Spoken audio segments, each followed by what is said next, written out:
वादों की बात चली है तो वादे करने से सबसे उस्ताद तो नेता होते हैं, आप भी जानते हैं। वोट मांगने के लिए आपके घर आते हैं ना, कुछ तो ऐसे हैं जो पांव छूकर आशीर्वाद लेते हैं, कहते हैं बस एक बार वोट दे दीजिए, एक मौका दे दीजिए, सब ठीक कर देंगे, सारी दुख तकलीफें दूर हो जाएंगी। आप क्या करते हैं? आप वोट देकर उन्हें विधायक, सांसद बना देते हैं। यहां तक सब ठीक है, लेकिन अगर यही नेता आपके फायदे के लिए आपके वोट का सौदा कर दें, जिस पार्टी के खिलाफ आपने वोट लिया है उनसे, मतलब उनको दिया, उसी का दामन थाम ले, उसी में चले जाएं, गोद में जाकर बैठ जाएं उस पार्टी की, तो आपको कैसा महसूस होगा? होगा ना, आपके भरोसे का कत्ल होगा ना। आजकल यही तो हो रहा है, नेता करवट की तरह पार्टी बदल रहे हैं और चुनाव से पहले तो यह चलन और बढ़ जाता है। इसलिए आज पटियाल का सवाल है, जनता को इस गोदी पॉलिटिक्स से आजादी कब मिलेगी? अगर नेता पार्टी बदले तो वोटर को क्या वोट बदलने का अधिकार मिलना चाहिए? जनता जिस वक्त पाला बदले, जनता को उसी वक्त नया प्रतिनिधि चुनने का मौका मिलना चाहिए। 5 साल का नहीं, उसी दौरान उपचुनाव कराकर जनता अपने वोटिंग राइट का इस्तेमाल करे। पब्लिक को क्यों लग रहा है कि उनके साथ सियासी वादाखिलाफी हो रही है? देश की हालिया सियासत पर नजर दौड़ाएंगे तो कई ऐसे एग्जाम्पल आपको मिल भी जाएंगे। करवट की तरह पार्टी बदलने वाले नेताओं की कहानी में पलटू राम के नाम से मशहूर नीतीश कुमार को आज बहुमत मिल गया। विधानसभा में नए स्पीकर चुने गए। अवध बिहारी चौधरी की जगह नंद किशोर यादव बिहार विधानसभा के अध्यक्ष बनेंगे। फ्लोर टेस्ट के दौरान आरजेडी के 3 विधायकों ने पाला बदला। सत्ता पक्ष में जाकर बैठने वालों में बाहुबली आनंद मोहन के बेटे चेतनानंद, बाहुबली अनंत सिंह की पत्नी नीलम देवी और लखीसराय के सूर्यागढ़ के विधायक प्रहलाद यादव मौजूद थे। ये वो 3 आदमी थे जिन्होंने पाला बदला। यूपी चलिए, लोकसभा चुनाव से ठीक पहले राष्ट्रीय लोकदल के बड़े नेता जयंत चौधरी, उसी ने पार्टी के साथ हाथ मिलाया। किसके साथ? बीजेपी के साथ, जिसके खिलाफ पिछले चुनाव में प्रचार किया था। एनडीए में आज औपचारिक तौर पर जयंत शामिल भी हो गए और अब पश्चिम उत्तर प्रदेश में बीजेपी के मिशन को आगे भी बढ़ाएंगे। चलिए महाराष्ट्र चलते हैं, यूपी से निकलकर। महाराष्ट्र में इंडिया अलायंस के बीच सीट शेयरिंग जब फाइनल हो रही थी, तब कांग्रेस के सीनियर लीडर और पूर्व मुख्यमंत्री अशोक चव्हाण ने पार्टी से इस्तीफा दे दिया। बताया जा रहा है कि अशोक चव्हाण के साथ कांग्रेस के 10 से 12 विधायक जा सकते हैं दूसरी पार्टी में। 2 दिन पहले ही हमने आपको यह भी बताया था कि महाराष्ट्र कांग्रेस के एक और नेता बाबा सदीकी ने कांग्रेस से नाता तोड़ा और अजीत पवार की घड़ी का कांटा पकड़ लिया था। जिस वोटर के दर पर कांग्रेस के नाम पर वोट मांगते थे, सुनील दत्त की याद दिलाते थे, उन्हें क्या जवाब देंगे अब? इसीलिए पब्लिक इंटरेस्ट में आज पटियाल को यह भी पूछना है, अगर नेता पार्टी बदल लेता है, बयान बदल देता है, तो फिर जनता वोट क्यों ना बदले? जनता को यह अधिकार वोट बदलने का क्यों ना मिले?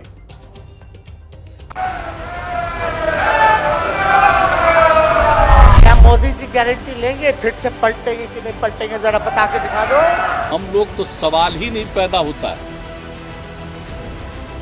मर जाना कबूल है, उनके साथ जाना हमको कभी कबूल नहीं है, ये अच्छी तरह जान लीजिए। हम अपने पुरानी जगह पर आ गए जहां से हम बहुत पहले थे, और अब हम पुरानी जगह पर आ गए हैं। अब सब दिन के लिए हम आ गए हैं। मैं तो चवन्नी हूं जो ऐसे करके जो पलट जाऊंगा। मैं तो चवन्नी हूं जो ऐसे करके जो पलट जाऊंगा। ये फैसले के पीछे ऐसा नहीं है कि कोई बड़ी प्लानिंग रही हो, या बहुत समय से हम यही सोचे बैठे हों। बहुत कम समय में, अल्प समय में फैसला हमें लेना पड़ा, परिस्थितियों के कारण लेना पड़ा। कांग्रेस पार्टी से चुनकर आया हूं एज ए एमएलए। उस सदस्यत्व का एमएलए के मैंने आज इस्तीफा स्पीकर के पास मिलकर सौंप दिया है। महाराष्ट्र के जो आम नागरिक है, जिस तरह से महाराष्ट्र की सरकार का, महाराष्ट्र की राजनीति का क्रिमिनलाइजेशन हो रहा है, वो जनता को बिल्कुल मान्य नहीं है। अब का रोना जब चिड़िया क्या बोलते चुग गई खेल, अब तो हो गया ना। हमने कहा था और हो गया, प्रवेश हुआ और ढोल बाजे के साथ हुआ, ऐसा नहीं कि छुप छुप के हुआ। परसेप्शन की राजनीति कांग्रेस करती है। जो एक विशेष वॉशिंग मशीन चलता है हमारे देश में, वो बहुत प्रभावशाली है। कुछ लोग इस भ्रम में नहीं रहना चाहिए कि उनके जाने से कांग्रेस टूट जाता है। वो जाते हैं, उनको कांग्रेस ने बहुत कुछ दिया है, उनके योग्यता से भी ऊपर दिया है, और उनके जाने से दरवाजे खुल जाते हैं और लाखों युवा जो मौका नहीं मिला उनको इन वरिष्ठ नेताओं के कारण, जाने माने नेताओं के कारण, उनको नए मौके मिल जाते हैं। सियासत में शुद्धता और शुचिता का पैमाना क्या होना चाहिए, इस पर सालों साल से बहस होती आ रही है, क्योंकि नेता वही जाएगा जहां उसे अपना सियासी फायदा दिखेगा, कद और पद में प्रमोशन मिलेगा, मगर जनता की भावनाओं को रौंदते हुए आगे बढ़े, पाला बदले, ये भी सही नहीं है। जनता के भरोसे को चोट कैसे लगी, इसके कुछ और उदाहरण पटियाल को आपको अपने प्रोग्राम में दिखाने हैं। सुनते जाइए और देखते जाइए। 2019 में उद्धव ठाकरे ने सीएम बनने के लिए बीजेपी का साथ छोड़ा, कांग्रेस एनसीपी के साथ मिलकर सरकार बना ली। बात महाराष्ट्र की हो रही है।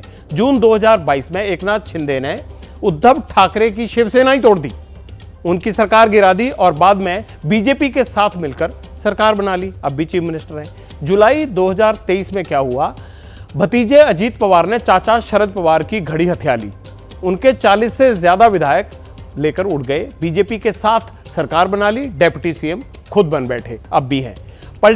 पॉलिटिक्स में जो है यूपी के ओम प्रकाश राजभर भी आते हैं। 2017 में बीजेपी के साथ गठबंधन किया, एक साल में बीजेपी से नाता तोड़ लिया। 2022 में विधानसभा चुनाव से पहले अखिलेश यादव से गठबंधन कर लिया।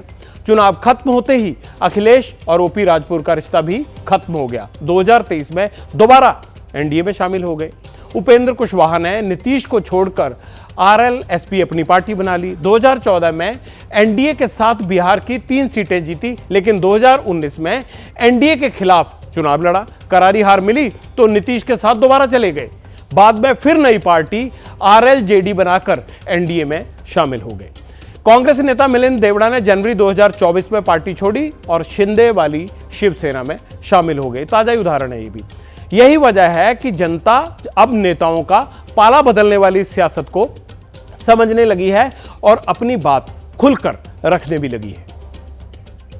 ये तो शुरू से हो रहा है ना, लोकतंत्र में सबसे बड़ा अगर कमी है तो यही है ना। तो अगर वो ऐसा कर सकते नेता बनने के बाद, तो हमारे पास ऐसा कुछ होना चाहिए पावर, जिससे कि हम लोग उनको चेक कर सके। जनता को उसी तरह से रिएक्ट करना चाहिए जैसे लीडर पॉलिटिकल पार्टीज चेंज कर रहे हैं। ये जो पलटी मार वाला खेला चल रहा है, इससे पूरा व्यवस्था खराब है। जब वो पलटे तो हम भी पलट जाए। ये एक तरीके से जनता के साथ विश्वासघात होता है। लोग अपना मूल्यवान वोट किसी को दे रहे हैं तो वो मतलब सरकार को भी हमारे बारे में पहले सोचना चाहिए, अपने खुद के बारे से पहले। हमें विकास पर वोट देना चाहिए। जो नेता जो है वो विकास के आधार पर जो घोषणाएं करते हैं फिर बाद में पूरा नहीं करते, तो हमें इस चीज़ का ध्यान रखना चाहिए। वोटर तो उस समय पे देता है ना नेता को देख के, अब वो बाद में पार्टी पलट ले तो कोई तो उसमें वो नहीं होता ना। जब वोट दे रहे हैं तो उसी समय पे वोटर तो इतना जागरूक होना चाहिए कि वो सोच समझ के लोग देते भी हैं, और कुछ लोग जो जात पात से ऊपर उठ के देना शुरू करेंगे तो ज़्यादा अच्छा रहेगा। चुने हुए जनप्रतिनिधि पार्टी बदलते हैं बाद में,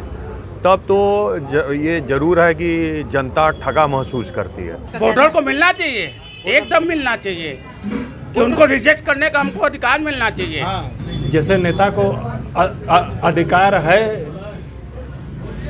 वैसे ही वोटर को भी अधिकार होना चाहिए, तभी ना लोकतंत्र मजबूत होगा। ऐसा अधिकार नहीं है कि वो दूसरे पार्टी में चले जाएं, ये गलत है। जब जनता देती है वोट तो आपको कुछ जान के देती है कि हमारा रक्षा करेगा, और वो अपने रक्षा करने लगते हैं। एक ऐसा कानून जैसे ही पाला बदले, नेता जनता के पास एक वोटिंग कराई जाए, ऐसा कोई प्रावधान हो, उसके तहत जनता भी अपना ये चूज करे कि अगर ये पाला बदलते हैं तो मेरे नेता नहीं रहे। देश में जब भी चुनावी बयार बहती है या सरकार के बनने बिगड़ने का दौर चलता है, पाला बदल पॉलिटिक्स के माहिर नेता हवा का रूप भांपकर नई नाव पर सवार हो जाते हैं। वोटर से ज्यादा जनादेश पीछे छूट जाता है। सबसे आगे रहता है नेताओं का निजी हित। नेशनल हो या फिर रीजनल, हर पार्टी में, हर दल में ऐसे सीजनल पॉलिटिक्स करने वाले नेता आपको मिल जाएंगे और उन पर लगाम लगाने की जरूरत है। कानून भी बनाया गया है, उसमें वक्त के साथ साथ फेरबदल भी हुए, लेकिन मौका परस्त नेतागिरी पर नकेल नहीं लग पाई है।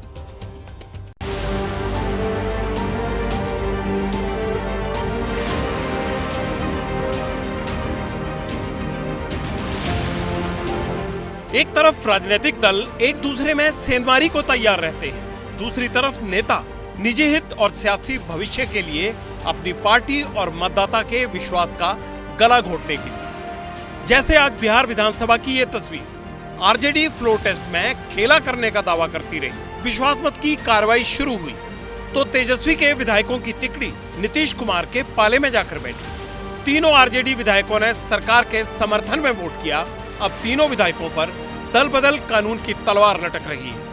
ऐसे ही नेताओं पर लगाम लगाने के लिए देश में दल बदल कानून है। 1985 में राजीव गांधी सरकार ने संविधान संशोधन किया, दल बदल रोकने के लिए एंटी डिफेक्शन लॉ बनाया। सियासी फायदे के लिए नेताओं के पार्टी बदलने पर रोक, सांसदों और विधायकों की खरीद फरोख्त पर लगाम लग सके।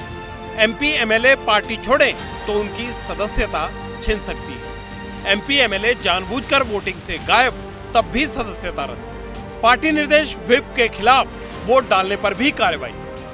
लेकिन चुनाव से पहले वोटर की चौखट पर चाकरी तक करने को तैयार नेता सांसद विधायक बनने के बाद हजारों लाखों वोट के विश्वास का गला घोटने पर कानून से कोई सख्त सजा नहीं मिलती। जनता में बड़ा क्रोध है, विक्षोभ है कि ऐसा निर्णय क्यों लेते हैं। इसके लिए आवश्यक हो गया है जैसे कि बहुत सी जो संवैधानिक पद हैं उनके लिए 3 मैन कमेटी बनाई जा सकती है। दल बदल विरोधी कानून में भी है एक बहुत बड़ी कमी। 1/3 जनप्रतिनिधि एक साथ छोड़ सकते हैं पार्टी, दूसरे दल में जाने पर दल बदल नहीं विलय माना जाएगा। पार्टी बदलने वाले गुट पर लागू नहीं होता दल बदल कानून। 2003 में दल बदल विरोधी कानून में फिर हुआ संशोधन। 2/3 जनप्रतिनिधियों के दल बदलने पर कानून बेअसर, यानी 1-2 विधायकों के पार्टी बदलने पर तो पहरा है, लेकिन कानून के बावजूद सामूहिक दल बदल के लिए फाटक खुले छोड़ दिए गए। ये तो कानून और उसके लूप होल्स की बात हुई, लेकिन जनता के मन में सवाल ये भी है कि नेताओं का पलटी मारना सियासी मजबूरी क्यों बन जाता है। पाला बदलने के बाद जांच एजेंसियों को इन नेताओं की पुरानी फाइलें दिखाई क्यों नहीं देती।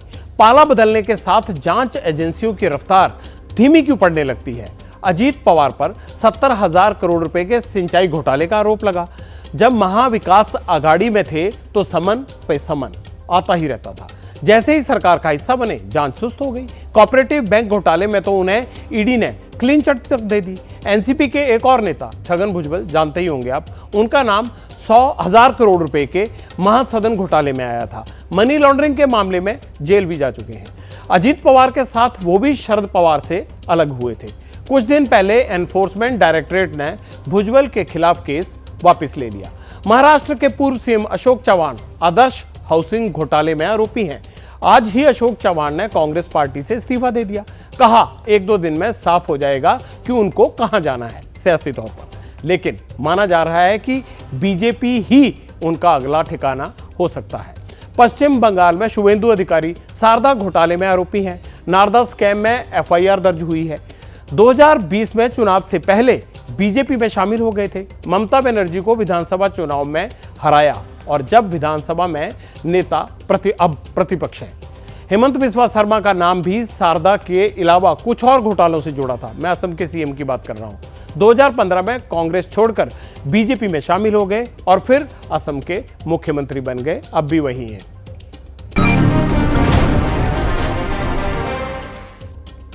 पाला बदलने वाले नेताओं के अचानक पवित्र होने के किस्से और भी हैं, लेकिन हमें तो जनता की बात करनी है। हमें लगता है जिस तरह नेता चुनाव के दौरान जनता के बीच जाकर वोट मांगते हैं, उसी तरह उन्हें पार्टी छोड़ने या दल बदल से पहले दोबारा जनता के बीच जाना चाहिए। हो सके तो एक लेटर या नोटिस ये भी देना चाहिए कि पार्टी बदल रहे हैं, उसको ऐलान करना चाहिए जनता के बीच जाकर। अब सवाल पब्लिक का है, तो एक सॉल्यूशन ये भी हो सकता है कि जैसे ही नेता पार्टी छोड़े, जनता राइट टू रिकॉल वाले अपने अधिकार का इस्तेमाल करें और फिर नए सिरे से उसी सीट पर उपचुनाव कराया जाए। वो भी तय लिमिट के अंदर अंदर करवाया जाए। ऐसा नहीं होना चाहिए या ऐसा नहीं लगना चाहिए तो फिर नेता आपके वोट से खिलवाड़ करने से पहले एक बार नहीं 100 बार सोचेंगे। जैसे ही घड़ी का काटा दोपहर 2:30 पे आए, बबीता जी का दिल सास बहू साजिश के लिए मचल जाए। और ये है इनकी बहू पूरे दिन ऑफिस की टेंशन हो जाए गॉन जब ये करें अपना फेवरेट शो फ्री टाइम पे ऑन।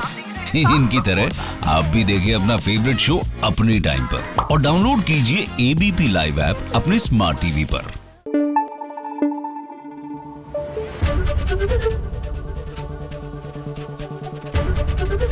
एबीपी न्यूज आपको रखे आगे।